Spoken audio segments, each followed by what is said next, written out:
The early morning sun peeked through the windows of Le Jardin, one of Manhattan's most elegant restaurants, as Sarah Johnson adjusted her black apron and name tag.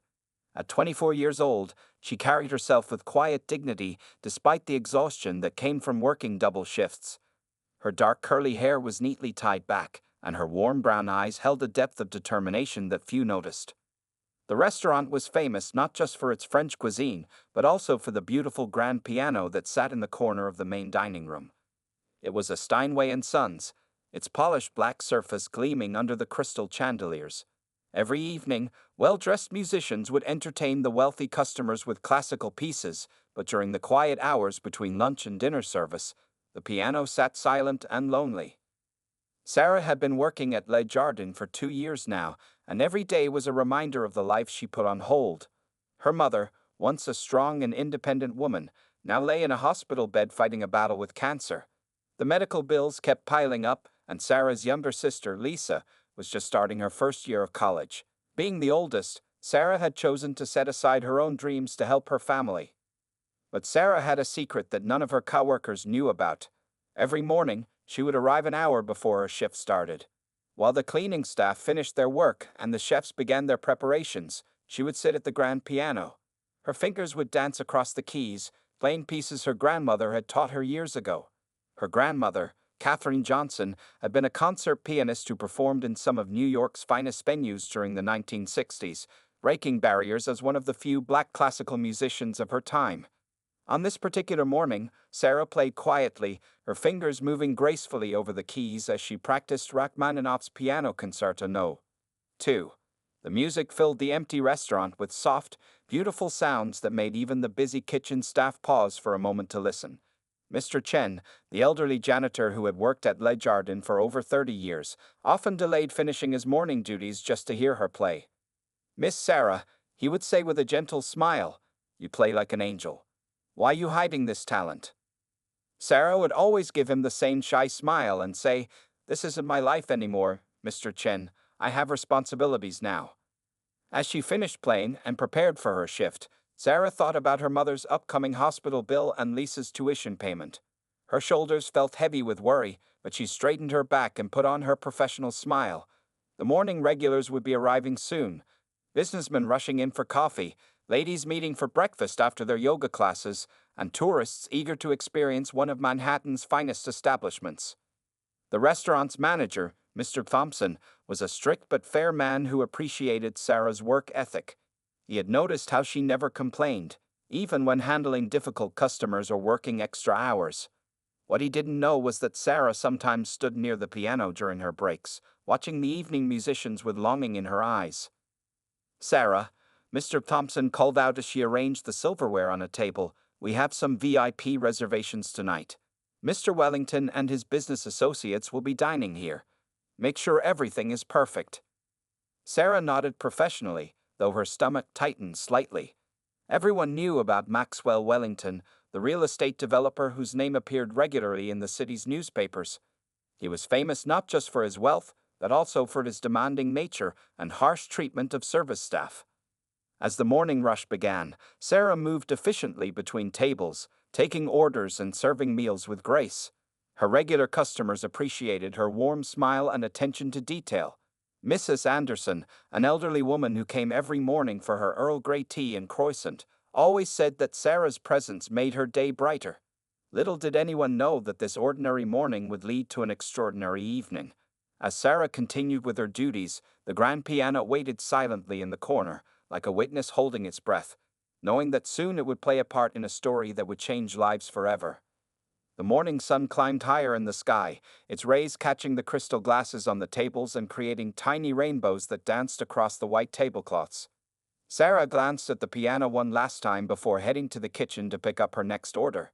Sometimes life had a way of bringing the past and present together in unexpected ways, and this day would prove to be one of those moments. The evening atmosphere at Le Jardin was different from its daytime charm. Crystal chandeliers cast a warm glow over the dining room, and soft jazz music played in the background. The regular evening pianist had called in sick, leaving the magnificent grand piano temporarily silent. Sarah had just finished serving a young couple when she heard the maitre d's voice become unusually formal. Maxwell Wellington had arrived. He walked in like he owned the place, his expensive Italian suit and gold watch catching the light. Behind him followed 5 other men in business suits, all carrying themselves with the same air of importance. Wellington stood at 6 feet tall, his gray hair perfectly styled, and his face wore the kind of smile that never reached his eyes. Sarah could hear his loud voice from across the room as he complained about having to wait 10 seconds for the door to be opened. "Thompson," Wellington called out to the manager, not bothering to lower his voice. "I expect our usual table, and make sure it's your best server this time. The last one was completely useless." Mr. Thompson hurried over, his usual confidence somewhat diminished. "Of course, Mr. Wellington. Sarah will be your server tonight. She's one of our finest." Sarah's heart sank when she heard her name. She had heard stories about Wellington from other servers. Some had quit after dealing with him, unable to handle his rude behavior and impossible demands. But she thought about her mother's medicine and her sister's education. She needed this job. As she approached their table, Wellington was already ordering expensive wine without looking at the menu. "Bring us the 1982 Bordeaux," he commanded, not even glancing in her direction. "I hope you know how to serve it properly." "Yes, sir," Sarah replied professionally. "Would you like to see our dinner menu as well?" Wellington finally looked up at her, his eyes narrowing slightly. He turned to his associates with a smirk. "Well, gentlemen, it seems we've been assigned help from the Diversity Hire program." His companions chuckled uncomfortably, while one of them had the decency to look embarrassed. Sarah's face burned, but she kept her professional smile. She had dealt with people like him before.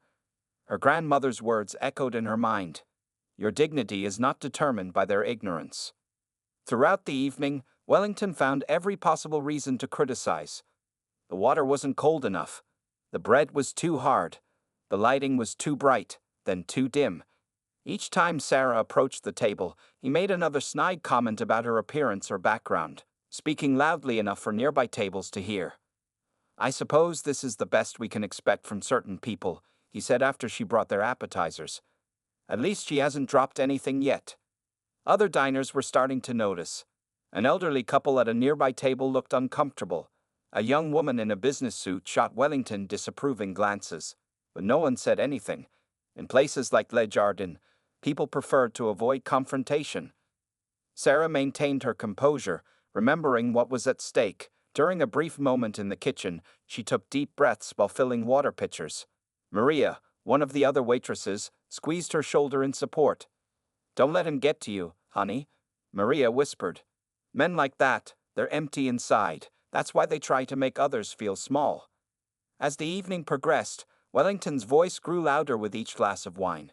His jokes became crueler, and his companions seemed increasingly uncomfortable. Sarah noticed him watching her whenever she glanced at the piano, which she couldn't help doing. It was her source of comfort in the restaurant. During a moment when she was clearing plates from a nearby table, she heard Wellington's booming voice. "Look at how she keeps staring at that piano. What's wrong, sweetheart? Wishing you could play something besides chopsticks." His words carried across the now quiet restaurant. Several diners stopped their conversations, and Sarah stood still, holding a stack of dirty plates. She could feel everyone's eyes on her, some pitying, others curious, and Wellington's full of cruel amusement. The evening had started badly and was getting worse, but neither Sarah nor anyone else in the restaurant could have predicted what was about to happen next. Sometimes, the worst moments in life become doorways to unexpected opportunities. As Sarah stood there, her heart pounding but her face composed, she had no idea that this moment of humiliation was about to transform into something extraordinary. The dining room at Le Jardin had grown unusually quiet. The normal sounds of clinking glasses and quiet conversations had faded to a tense silence. Maxwell Wellington stood up from his chair, swaying slightly from the expensive wine he had been drinking all evening. His face was red, and his cruel smile had grown wider. "Ladies and gentlemen," he announced loudly, as if he were giving a speech at a business meeting. "I've noticed our waitress here seems very interested in our beautiful piano." He gestured toward Sarah, who was still holding her tray of dirty dishes. "Perhaps she'd like to entertain us." Several diners looked down at their plates, embarrassed by his behavior. One of Wellington's business associates, a younger man named James, tried to stop him. "Mr. Wellington, Maybe we should focus on our dinner." "Nonsense." Wellington cut him off. He pulled out his leather wallet and removed a stack of bills. "I'll make it worth her while." He waved the money in the air. $1,000 if you can play anything more complicated than chopsticks. "What do you say, girl?" Sarah stood frozen. Her hands trembled slightly, causing the plates on her tray to rattle. She could feel everyone's eyes on her. The other diners, the staff watching from the kitchen doorway, and Wellington's group at their table. The money he was offering would cover her mother's next treatment session. Mr. Thompson stepped forward from his position near the host's stand. "Mr. Wellington, I don't think—" "No, no," Wellington interrupted again. "Let her decide. After all, this is America, isn't it? Land of opportunity." He laughed at his own joke, though none of his associates joined in. "Come on, sweetheart. Show us what you can do. Or are you afraid?" Sarah thought about her grandmother Catherine, who had faced much worse discrimination during her performing days. She thought about her mother in the hospital, always telling her to hold her head high. She thought about her sister Lisa, working so hard at college to make something of herself. Maria appeared beside her and quietly took the tray from her shaking hands. "You don't have to do this, Sarah," she whispered. "We can ask them to leave." But Sarah had made her decision. Without speaking, she smoothed her apron and walked toward the piano. The clicking of her work shoes on the hardwood floor echoed in the silent restaurant. As she passed Wellington's table, she heard him snicker to his companions. "This should be entertaining," he said loudly. "I hope someone's recording this on their phone. It could go viral." Indeed, several phones had appeared, their cameras pointed toward the piano. But they weren't preparing to record a humiliation. They were witnessing something else, though they didn't know it yet. Sarah sat down at the piano bench, her back straight just as her grandmother had taught her. The familiar black and white keys stretched before her like old friends. She could hear Wellington and a few others chuckling behind her. From the corner of her eye, she saw Mr. Thompson standing nervously by the kitchen door, and Maria watching with worried eyes. She took a deep breath and remembered her grandmother's words. "Music doesn't care about the color of your skin or how much money you have. Music only cares about what's in your heart." Her hands hovered over the keys. In that moment, everything seemed to fade away. The cruel laughter, the stares, the phone's recording, even her own fears. There was just her and the piano, just like during those quiet mornings when she practiced alone. The weight of the moment pressed down on her shoulders. $1,000 could help her family so much. But this wasn't just about money anymore. This was about dignity. This was about showing people like Wellington that their prejudices and assumptions couldn't define her. Sarah closed her eyes briefly, and in that darkness, she made her choice about what to play. She knew that the next few minutes would change everything. Either she would face humiliation in front of the entire restaurant, or she would show them all exactly who she was. As her fingers touched the keys, the entire restaurant held its breath, waiting to see what would happen next. Sarah's fingers touched the cool piano keys, and in that moment, all her years of morning practice came rushing back to her. The first notes of Rachmaninoff's Piano Concerto No. 2 filled the air, flowing from her fingers like water. The restaurant fell into a deeper silence, different from before, not a silence of embarrassment, but one of awe. Wellington's smirk froze on his face. He had expected fumbling, simple notes, or maybe nothing at all. Instead, the complex melody of one of classical music's most challenging pieces echoed through the dining room. Sarah's fingers moved across the keys with the grace and confidence of a professional pianist. As she played, Sarah remembered all the mornings she had spent practicing this very piece. She thought of her grandmother Catherine, who had taught her that music was a language that spoke straight to the heart. She remembered sitting on her grandmother's lap as a child, tiny fingers stretching to reach the keys, learning the basics that would grow into something beautiful. The music grew stronger, filling every corner of Le Jardin. In the kitchen, the staff had stopped working, standing in the doorway to watch. Mr. Thompson stood with his mouth slightly open, his usual professional demeanor forgotten in his amazement. Maria wiped tears from her eyes as she watched her friend transform from a waitress into an artist before everyone's eyes. One of Wellington's business associates, James, had put down his phone and was watching with genuine appreciation. Even the other diners who had been pretending not to notice the earlier drama were now openly staring, some recording the performance on their phones, others simply listening with closed eyes. As Sarah reached the piece's emotional peak, she felt something she hadn't experienced in years, the pure joy of performing. All the worry about bills, all the stress about her mother's health, all the pain from Wellington's cruel words, everything melted away into the music. Her grandmother had always said that when you play from your heart, people can feel it in theirs. The piece required both technical skill and emotional depth, and Sarah showed mastery of both. Her left hand created the powerful foundation while her right hand danced across the higher notes, creating a symphony that seemed impossible to come from just one person at one piano. Wellington had slumped back into his chair, the $1,000 still clutched forgotten in his hand. The redness in his face was no longer from alcohol but from embarrassment. Some of his dinner companions were pointedly avoiding looking at him, while others were completely absorbed in the music. An elderly couple who had witnessed Wellington's earlier behavior were now holding hands, smiling with tears in their eyes. A young girl at another table tugged on her mother's sleeve and whispered, "Mommy, she plays like an angel." Even the usually stern Mr. Thompson was nodding his head slightly with the music, a proud smile on his face. As Sarah approached the final moments of the piece, she thought about her mother in the hospital. How she would smile when Sarah told her about this moment. She thought about her sister Lisa, who always believed in her, even when Sarah had stopped believing in herself. The final notes rang out, clear and powerful, then faded into a perfect silence. For a moment, no one moved, no one spoke. It was as if the entire restaurant was holding its breath, caught in the magic of what they had just witnessed. Sarah sat at the piano, her hands finally still, her heart pounding but her spirit soaring. She had done more than play a piece of music. She had reclaimed a part of herself she thought she had lost. Then, from somewhere in the back of the restaurant, someone started clapping. Like a wave, the applause spread through the dining room until everyone was standing, cheering and clapping. Some were wiping tears from their eyes, others were smiling broadly, and all of them were looking at Sarah with newfound respect and admiration. Everyone, that is, except Maxwell Wellington, who sat in his expensive chair, $1,000 still in his hand, realizing that his attempt to humiliate had instead revealed something extraordinary.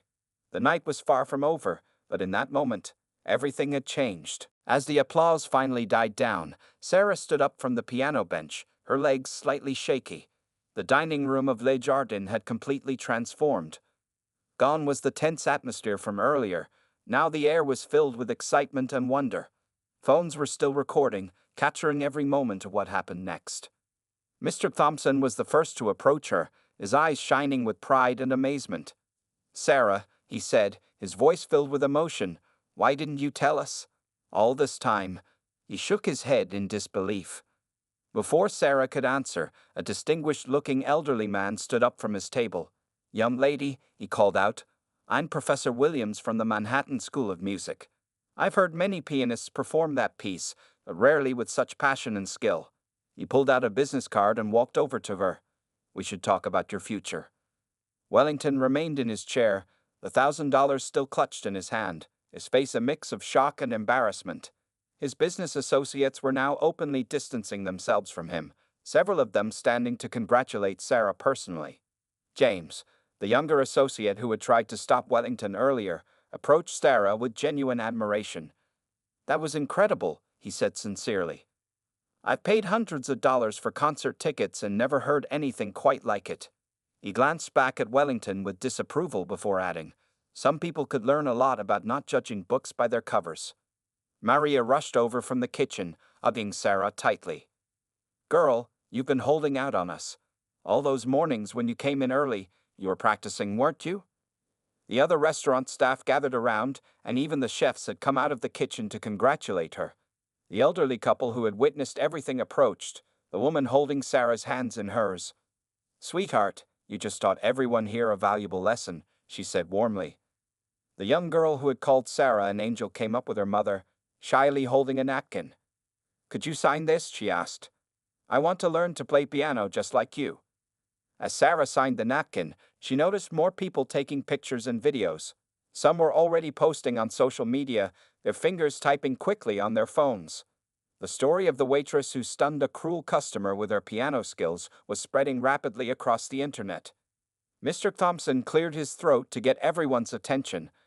"Sarah," he said formally, with a kind smile, Would you consider playing for our guests regularly? We've been looking for a new weekend pianist, and I can't think of anyone better." Wellington finally stood up, swaying slightly. His face had turned from red to a pale white as he watched his cruel joke transform into a triumph for Sarah. He approached her, holding out the crumpled $1,000. "A deal's a deal," he muttered, unable to meet her eyes. Sarah looked at the money, then at Wellington.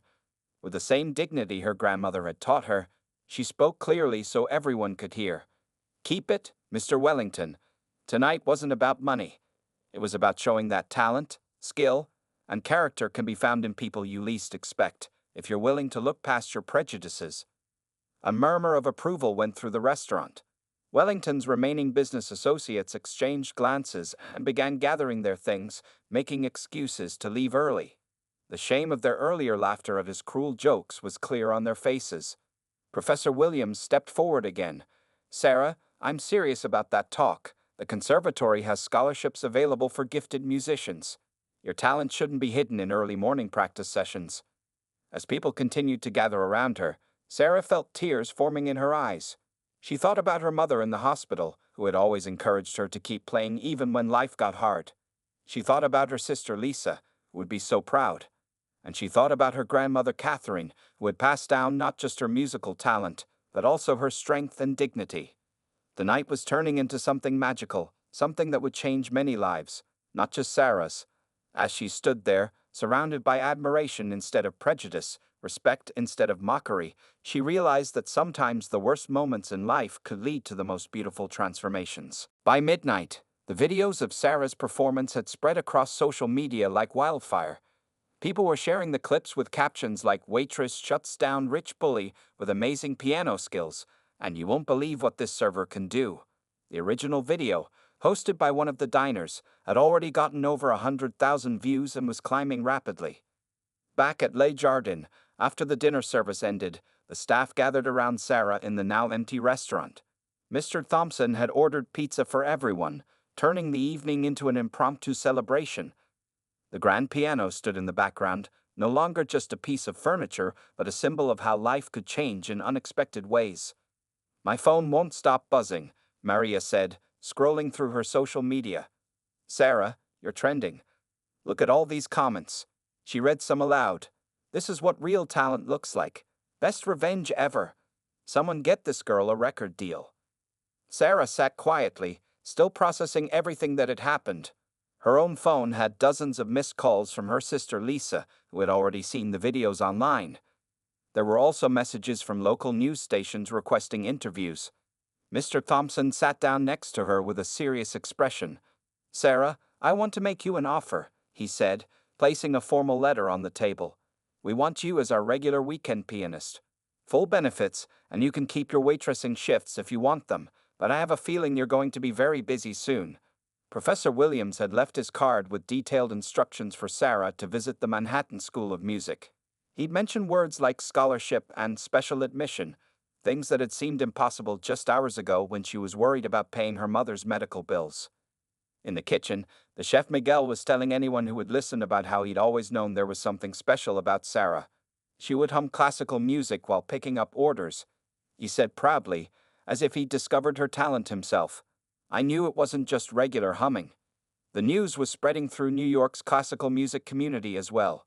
Several of Les Jardins' regular musicians who performed on weekdays had already called Mr. Thompson, asking about the amazing pianist they'd heard about. One of them was a conductor for a small orchestra who wanted to discuss potential opportunities with Sarah. While all this was happening, across town in his luxury apartment, Maxwell Wellington sat in his home office, watching the viral videos of Sarah's performance on his computer screen. His phone had been ringing nonstop, business associates wanting to distance themselves, news reporters seeking comments, and his own board of directors concerned about the negative publicity. The comment sections under the videos were filled with people sharing similar stories about Wellington's past behavior. Former employees, service workers, and others came forward with their experiences of his prejudice and cruelty. His carefully built reputation was crumbling with each new share and comment. Back at Les Jardins, as the celebration continued, Sarah finally had a moment alone at the piano. She ran her fingers gently over the keys that had changed her life. A few hours ago, she had been worried about making ends meet. Now, opportunities she had never dared to dream about were opening up before her. She pulled out her phone and called her mother's hospital room, knowing she would still be awake. When her mother answered, Sarah could hear the joy and pride in her voice. "I saw the videos, baby," her mother said softly. "Your grandmother Catherine would have been so proud. You played it just like she taught you." Sarah felt tears forming in her eyes as she looked around the restaurant. The place that had been just her workplace this morning had become the stage for her dreams coming true. Her coworkers were now her biggest cheerleaders, and even the regular customers who had simply seen her as a waitress now knew her true talent. The night was ending, but Sarah knew this was just the beginning. Tomorrow would bring reporters, interviews, and new opportunities. But for now, she sat at the piano that had been her secret friend all these mornings, playing a soft melody in the quiet restaurant, surrounded by people who finally saw her for who she really was. 1 week after the night that changed everything, Sarah sat in the waiting room of the Manhattan School of Music. The viral video of her performance had now reached millions of views, and her life had transformed in ways she could never have imagined. Professor Williams had arranged an official audition for her, though he said it was just a formality. "Talent like yours," he had told her, "comes along rarely. We'd be foolish to let it slip away." The school was offering her a full scholarship, including living expenses, something that seemed impossible just days ago. At Le Jardin, things had changed dramatically. Mr. Thompson had given her a new position as the restaurant's main weekend performer, with a salary that was 3 times what she made as a waitress. The restaurant was now fully booked every weekend, with people coming specifically to hear her play. Some guests even requested the table where Wellington had sat, now jokingly called the Revelation Table by the staff. Sarah's mother had been moved to a better hospital room, thanks to an anonymous donation that had covered all her medical bills. Though the donor remained unnamed, Sarah had a feeling it might have been one of Wellington's business associates, trying to make amends for their silence during his cruel behavior. Her sister Lisa had flown home from college for the weekend, bursting with excitement about her sister's newfound fame. "You're all over TikTok and Instagram," she had squealed, showing Sarah the countless videos, remixes, and supportive messages that continued to pour in. Maria and the other restaurant staff had become her unofficial support team. They helped manage the increasing requests for interviews and appearances. Local news stations had already featured her story, and a national morning show was interested in having her as a guest. "Sarah Johnson," a voice called, bringing her back to the present moment in the music school. A kind-faced woman gestured for her to follow. "The audition panel is ready for you." As Sarah walked into the audition room, she saw 5 distinguished-looking professors seated behind a table. The centerpiece of the room was a beautiful concert grand piano, bigger than the one at Le Jardin. Her heart beat faster, but not from fear.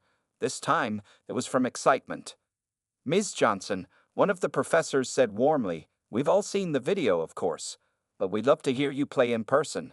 Please, whenever you're ready." Sarah sat at the piano, took a deep breath, and began to play. This time, she chose a piece her grandmother had taught her years ago, Chopin's Nocturne in E-flat major. As her fingers moved across the keys, she felt her grandmother's presence, guiding her just as she had done when Sarah was a little girl. Meanwhile, across town, Maxwell Wellington sat in his company's boardroom, facing the consequences of his actions. The viral video had sparked discussions about his past behavior, leading to several business partners cutting ties with his firm. His board of directors had called an emergency meeting to discuss the company's future leadership. Back at the music school, Sarah finished her piece to enthusiastic applause from the panel. Professor Williams was beaming. Another professor wiped tears from her eyes before speaking. "Ms. Johnson," she said, "I understand you've been offered our full scholarship, but we'd like to offer you something more. We have a special program for exceptionally gifted musicians. It includes private mentoring, performance opportunities, and even an apartment near campus." Sarah's hands trembled as she accepted the offer letter. Just days ago, she had been worried about making rent. Now, she held in her hands an opportunity to fulfill her grandmother's legacy and her own dreams. Outside the school, she called her mother to share the news. As they talked, Sarah watched people hurrying past on the busy New York street. Some were probably rushing to their own dreams, others might be struggling like she had been. Her mother's voice was filled with joy as she spoke. Your grandmother always said music had the power to change lives, her mother said softly. She just never specified that it would change so many lives at once. Sarah smiled, thinking about how a moment of cruelty had transformed into an opportunity for kindness, talent, and justice to shine through. The future stretched before her, full of possibilities she had once thought were out of reach. And somewhere, she was sure, her grandmother was smiling too. 3 months had passed since that life-changing night at Le Jardin. On a beautiful Sunday afternoon, Sarah stood backstage at Carnegie Hall's Whale Recital Hall, preparing for her first solo recital. The small but prestigious venue was sold out, filled with both classical music lovers and people who had followed her story on social media. In the audience, her mother sat in a comfortable wheelchair, looking healthier than she had in months. The anonymous donation had not only covered her medical bills, but had also provided access to experimental treatments that were showing promising results. Next to her sat Lisa, who had made the dean's list at college, inspired by her sister's determination. Mr. Thompson had closed Le Jardin for the afternoon so the entire staff could attend. Maria, Miguel, and the others sat together, wearing their Sunday best, proud to support their friend who had once served dishes alongside them. They had helped sell many of the tickets, telling Sarah's story to anyone who would listen. Professor Williams sat in the front row with other faculty members from the Manhattan School of Music. Sarah had excelled in their special program, practicing for hours each day in her new apartment near the school. Her teachers said she had the potential to become one of the finest pianists of her generation. As Sarah peeked through the curtain, she saw something that surprised her. In the back row, trying to be inconspicuous, sat Maxwell Wellington. He looked different now, humbler, his expensive suit replaced by more modest clothing. The viral video had indeed changed his life, but not entirely in the way people might have expected. After facing public backlash and stepping down from his company, Wellington had gone through a profound transformation. He had started volunteering at a community music school in the Bronx, where he encountered talented young musicians from disadvantaged backgrounds. Slowly, he began using his remaining wealth and connections to help these students access opportunities they deserved. The lights dimmed, and Sarah walked onto the stage. The audience applauded as she sat at the magnificent Steinway piano. She thought about her journey, from practicing in empty restaurants to performing in one of the world's most famous venues. But more importantly, she thought about how one moment of courage could create ripples of change that touched so many lives. She began to play, starting with the same Rachmaninoff piece that had started it all. But this time, she wasn't playing to prove anything to anyone. She was playing because this was who she had always been, a gifted musician who had finally found her path. In the audience, people were moved to tears by her performance. The music spoke of struggle and triumph, of prejudice overcome by talent, of dreams deferred but not denied.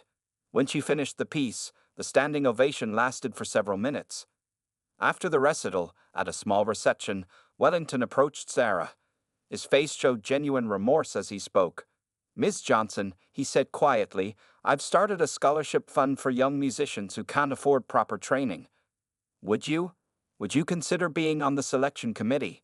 These young people could learn so much from your story." Sarah looked at him thoughtfully, seeing the genuine change in the man who had once tried to humiliate her. "Yes," she replied. "Everyone deserves a chance to let their talent shine." That evening, Sarah returned to Le Jardin, where Mr. Thompson had arranged a celebration. The restaurant had become even more successful, known not just for its food, but as the place where a remarkable story of talent and triumph had unfolded.